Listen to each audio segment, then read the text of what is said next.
Here we are, and I know you're going to enjoy your stay. I doubt it. We usually stay at first-rate hotels. First-rate hotels. You're going to have to make the best of it, dear. You know, we tried to get into a good place. You didn't try hard enough. I beg your I pardon. said we are going to try very hard to make your stay enjoyable. Now, you guarantee that this is a quiet room? 101 is our quietest room. You're absolutely sure? Would you like me to write it in blood? Mrs. Cartwright, my husband is in need of a complete rest. That's right. I've just been through a very grisly murder trial. And just my luck, you were acquitted. I am Judge Peterson of the Superior Court. Judge! Oh, Judge, you don't want 101, Your Grace. No, it's a madhouse in there. Aldo front. No. What you want is 102. It is a much quieter room. Aldo, please take our charming and distinguished guests up to room 102. Okay. Distinguished guests, 102. Huh? You'll have to excuse him. He's from Toronto. See. Okay, come. Have a wonderful stay. And please, if there is anything that you should want, you can take a flying leap. I said have a wonderful sleep. Hello, Amanda. Sorry to barge in on you like this, but I had to find a deserted spot. My hotel is jumping with people. Yeah, I'm sorry, Krinsky, but you'll have to leave. I have a strict rule about animals in the lobby. What a wonderful sense of humor, Amanda. Oh, I talked to another funny guy this morning, the bank manager. You know what he told me? He said that you have a banknote due in a month, and could I bail you out? I'd be delighted to bail you out, Amanda. Like you did that lovely little old couple next door, right before you threw them out into the street. What a tasteless thing to say. Taste? Did I hear the word taste? From a man who took their charming little hotel, the Daisy Inn, and renamed it Casa Krinsky? Hey, taste is in the mouth of the beholder. Let's talk turkey. What did you think of my offer? Look, once and for all, Krinsky, I'm not selling. My husband and I put our lives into this place. I am not about to turn it over to a man who wants a percentage from his March of Dimes container. Amanda, you know, you really underestimate me. Don't you think I recognize that this hotel is an extension of you? The charm of this building makes it a local landmark, which I promise to preserve forever as a monument to your dedication. You want to rip it down? And put up tennis courts, Right. of course. You know, on second thought, Krinsky, it is a terrific offer. Now you're talking. And as a matter of fact, I am so excited about it that I've decided to write you into my will. Your will? Yes. If I die before you, I'm to be cremated and my ashes blown into your eyes. All right, Amanda. You asked for it. But when that hotel critic murders you and you come crawling on your hands and knees because you can't make your bank payment, you know what I'm going to do? You know what I'm going to do? What? Something bad. See you at the bank, Amanda. Marty, would you come in here? Yeah, Ma. Marty, when is that hotel critic due? About 2 weeks. What do you mean about? Didn't your friend at West Coast Magazine give you a specific date? No, they always pull surprise visits. Oh. Well, we were lucky to be tipped off at all. But that means that he could be here at any time. We better get moving. I'll call order the a new decorator. oven. Did you say Decorator? a new oven? What we have to do is spruce things up. I'll be right with you. Mom, that oven is on its last legs. If it breaks down while the critics here, we're dead. Marty, there is no earthly way that oven is going to break down. It's as good as new. Look, the first thing I learned in hotel management school is you don't take chances in the kitchen. It's the heart of the operation. Hotel management school.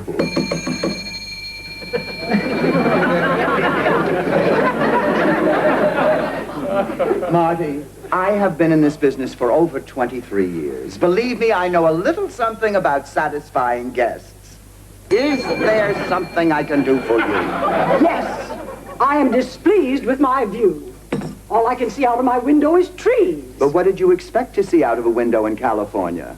The Eiffel Tower? Or perhaps Krakatoa erupting? What I expect to see, Mrs. Cartwright, is a view of the ocean. Well, maybe you didn't notice it. It's that big blue thing between the land and the sky. I know what it looks like. I just can't see it, because Amanda's by the sea is not by the sea. Well, then, may I suggest that you move to a hotel that is closer to the sea? Or preferably in it. You advertised falsely, and I shall expect a reduction in my room rate. Martin, I'm just sick. What's the matter? This blouse. I told Mother to send me fern green, and this is more of a guacamole. Arlene, this wouldn't keep happening if you didn't insist on sending to Boston for all your clothes. I send to Boston, Martin, because I'm accustomed to the best. After all, my father is the third leading manufacturer of folding chairs in America. But you know me, I'm not one to complain, even though I was uprooted in the middle of the night and dragged away from my family and friends and everything I hold dear. Mom, please. All right, Martin. I've grown accustomed to her vicious sarcasm. You know, you could be a little nicer to her. After all, Arlene is my wife. Face it, Marty, the girl is a lemon.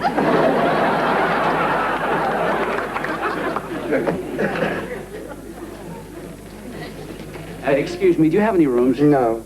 Are you sure? I'm desperate. This big meeting is just... Look, I said we are full.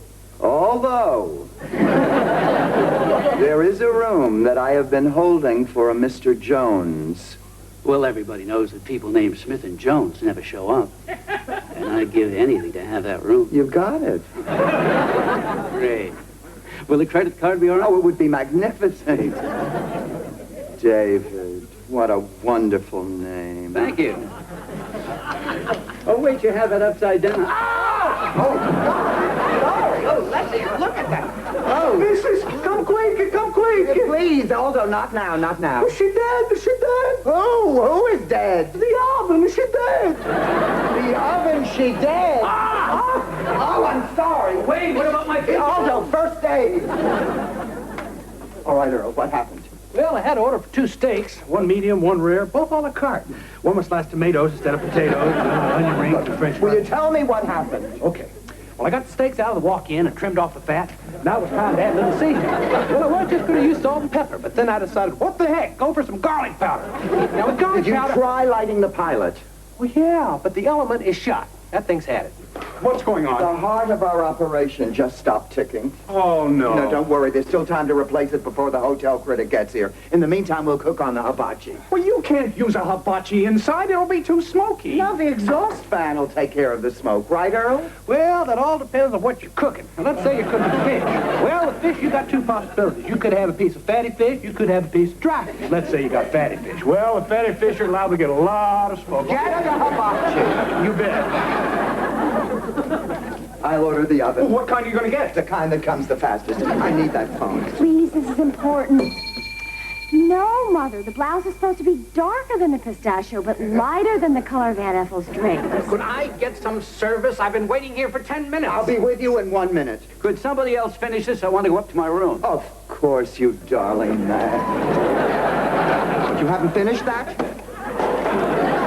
Marty, take this glorious human being up to room 101 and finish bandaging that. Will you wait your turn? Here, let me see that. Oh, better. Marty, take his suitcase. And remember, no tipping. He's management. Clean that up. Are you going to help help me or aren't you? I only have 2 hands. Would you please keep it down? Oh, I'm sorry, dear. I had no idea we were disturbing you. Well, you are. Well, in that case, may I suggest that you continue your conversation elsewhere? Now then, what may I do for you? I have a reservation. The name's Jones. Jones. Yes, Charles P. Jones.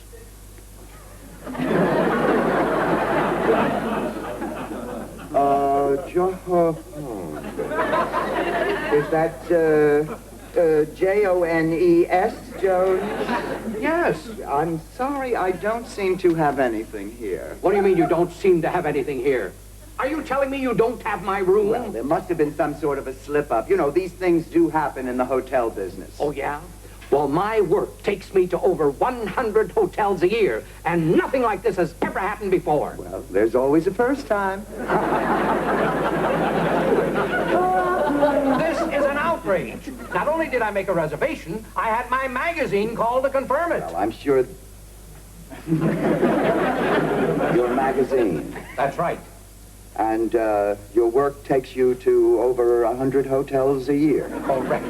Oh, how stupid of me. I completely forgot that room 101 is about to open up. Well, that's more like yes, it. you see, Mrs. Schmidlapp, this lovely little old lady who's been staying with us, 93 years old, has finally decided to enter a nursing home. So while we're helping her pack, why don't you step into our award-winning dining room? Aldo will seat you and have a complimentary award-winning lunch. Take your time. Enjoy your steak. Marty. He's here. He's here. The hotel critic is here. What? Jones turned out to be the hotel critic. Who's Jones? The man whose room I gave away. You gave away the hotel critic's room? I didn't know he was the hotel critic, and David was desperate. Who's David? The hunk we just put in 101. Well, why didn't we put the hunk in 102? Because Judge Peterson needs a complete rest. Who's Judge The Peterson? man who was originally in 101. What is the matter with you? What's the matter with me? You're the one who gave away the hotel critic's room. He's going to destroy us. Not necessarily. Now, all we have to do is trick David into leaving that room, put his things in the hall closet, bring Jones's things back in, and then try to talk one of the guests into checking out and keep David busy until they do check out, and we can put David in their room. What? Oh, please. David? Look, all I want to do is stay in my room and rest up for my meeting. No, you can rest up later. Right now, you need nourishment for that finger. Here, sit at this table. It's one of our lovelier tables. Manager? And I want you to really relax and have a leisurely lunch. Manager? Everything satisfactory, I trust? Oh, yes, just fine. Manager! What is it? The lettuce in my salad is wilted. You probably scared it to death. Well, I never. I have a good mind to check out. Wonderful idea. But I haven't finished my lunch. Yes, you have.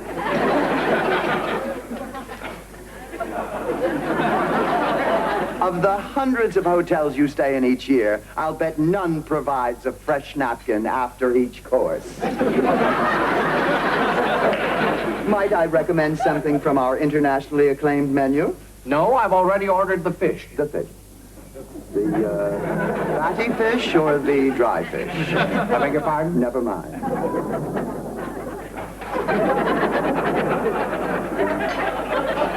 Fatty fish.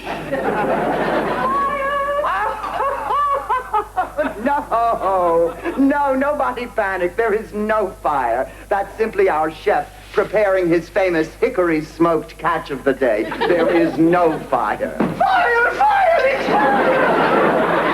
Incidentally, I hope you're all aware that on Sunday we serve a lovely champagne brunch. There is a fire! That was the fire alarm! No, the elevator is stuck. You don't have an elevator. Who asked you, you old bat? Are you sure there's no fire? Mr. Jones, trust me, if there were a fire, I would be the first one to tell you. Out of the way!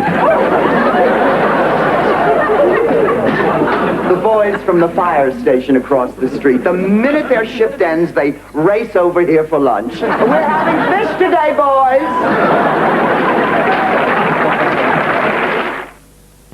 Oh, Mom, relax. Please, I want everyone to remain calm. Marty, what are we going to do? Look, why don't we call Roy's? I'll order ribs and corn on the cob. Cannot serve a hotel critic ribs. The man is used to exquisite food on his plate, not a half pound of grease. Miss Cartwright, I think I have an idea. What is it? Well, I don't know if you'd call it an idea or not. It's more like a thought or a notion. Well, shrimp. What about shrimp? We got some, but they're frozen. Make 10 frozen shrimp salads. Well, how are we all doing? Is everybody happy? No, we want our food. That is exactly why I came out here. Announcement, listen to this.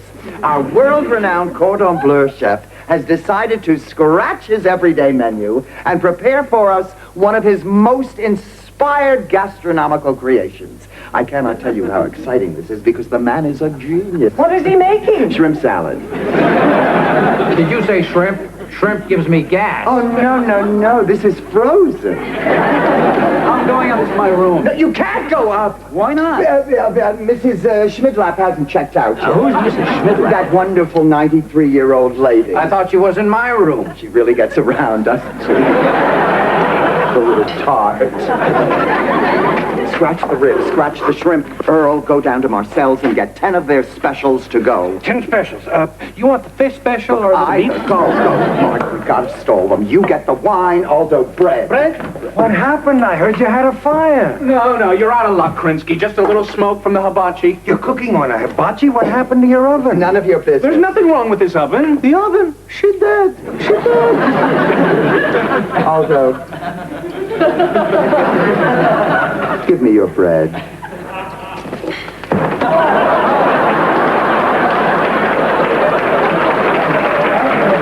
Dead? The oven is the heart of your operation. You can't serve your guests. I better alert my staff to expect more people in the dining room. Can I use your phone? Certainly. There's an extension on the roof. Near the edge. Fabulous news! I was finally able to describe the color of green I want to Mother. Oh, thank heaven!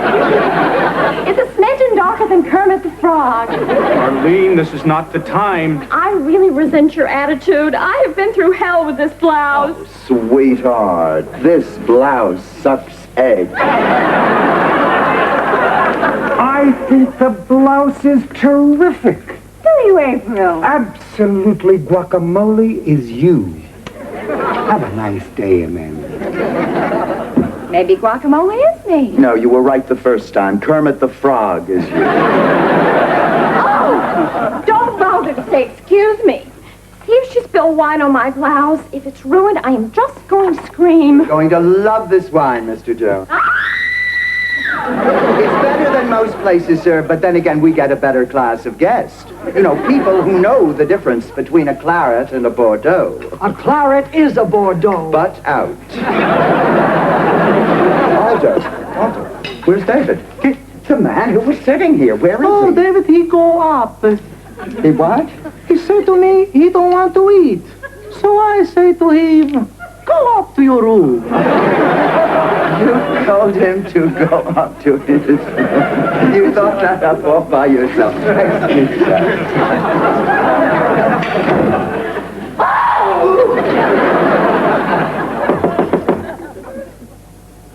Are you sure he came up here? Yes, he make phone call, then he come out. Yes? What is it? Enjoying your rest, Judge Peterson. Enjoying it. This is the noisiest hotel I have ever been in. Fire alarms, blood-curdling screams. What? You heard screams. Didn't you? Oh, no, you poor thing. That child really has. You just lie down and go back to sleep.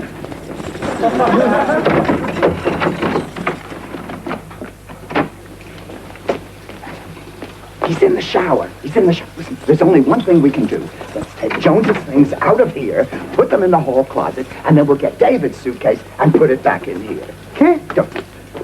Pay attention, because I'm only going to say this once. You see, when Marty put David in that room, he put his suitcase in here. You have to take this, put it in the closet in there, and we'll bring Jones's things out and put them back in here. Go ahead. Put David's suitcase in the closet. The shower stopped. Let's get out of here. Wait! Put the suitcase, David's suitcase, in the... Oh!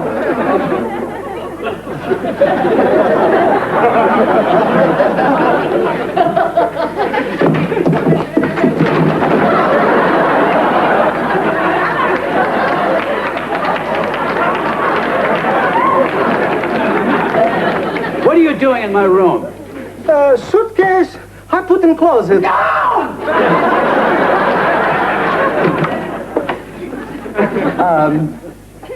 You see, when Mrs. Schmidlap left for the nursing home, she forgot her golf club. But don't concern yourself with it. You have to rest up for your meeting. Now, wait a minute. You expect me to believe that a 93-year-old woman plays golf? Well, not very well. You're trying to put something over on me.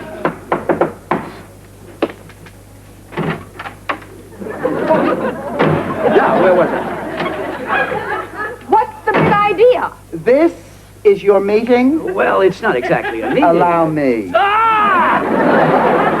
I still didn't get anything to eat. I hate this hotel. I know, Mr. Jones, but Excuse me. Did you just hear a scream?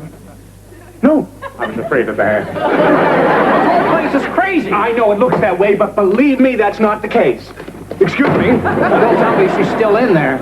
You know about her? Of course. But I would have thought Mrs. Schmidlap was on the way to that nursing home by now. Who's Mrs. Schmidlap? And if you're not out of here in 10 minutes, so help me, I'm coming in and I'm going to drag you out by the ankles. Mrs. Schmidlap loves to be talked to like that. She does? You see, she lived for many years with her children and became accustomed to verbal abuse. But she's taking far too long, so I'm putting you in room 104. 104 is my room. Here we are. And in you go. This room is occupied. Oh, no. You see, the people who were staying here died, and we just haven't had time to take their things out. Aldo, packing boxes on the double. Okay, sure. Mrs. Cartwright, you'll be very comfortable in here. Make yourself at home. Mom, you gave away our room. What's Arlene going to say? Oh, you can sleep in the lobby for one night, and Kermit can sleep down by the pond. I'll never find another blouse as color. Certainly not in this godforsaken place. Shopping in this town is a nightmare. Did you hear a scream? Yeah, but I'm getting used to it. You didn't hear a scream. You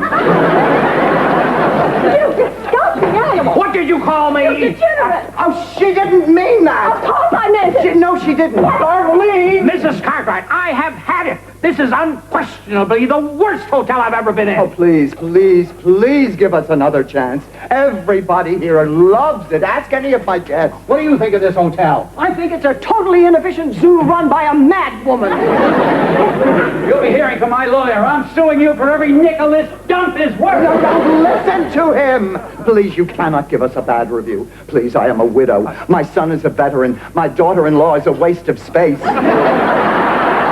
If we lose this hotel, where will we go? You cannot do this to us. Mrs. Cartwright, I think you have me mixed up with somebody else. What do you mean, somebody else? Aren't you the hotel critic from West Coast Magazine? No, I'm the golf editor of Sportsman's Digest. Sportsman's Digest? Yes, I'm here to write about the golf courses in the area. I'm leaving, and you can send my luggage to Casa Frinsky. I want my bill, I'm leaving. Good riddance. And if you ever graze this way again, I hope you pass us by. Not only will I pass you by, Mrs. Cartwright, but so will everyone else once my review comes out.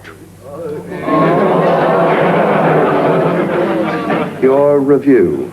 That's right. You can read all about my miserable stay here in next month's West Coast Magazine.